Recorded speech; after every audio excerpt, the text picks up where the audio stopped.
هل لازم أكون خرّيج كلية تجارة علشان أبقى ERP consultant؟ لأ، أنا كنت مهندس كهربا، اشتغلت مهندس كهربا كذا سنة، بعد كده عملت shift career واشتغلت في الERP. أنت مش لازم تبقى خرّيج تجارة أو خرّيج حاجة ليها علاقة بالaccounting. لو أنت خرّيج فخير وبركة، هتوفّر على نَفْسك، لكن لو أنت مش خرّيج حاجة زي كده، هتذاكر محاسبة، لإن المحاسبة هي يعني أهم حاجة في الERP.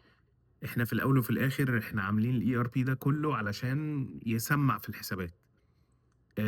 طَب أفهم المحاسبة إزاي؟ أول حاجة لازم تفهم إن المحاسبة مش رياضيات، مش math، مش معادلات، مش الموضوع مختلف، هو مصطلحات أو يعني هو مصطلحات الناس بتوع الحسابات دول حطّوها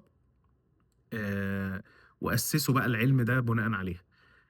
الموضوع سهل، هابقى أعمل فيديو عن إزاي تفهم الحسابات، بس أنت مش محتاج تبقى خرّيج تجارة علشان تبقى ERP consultant.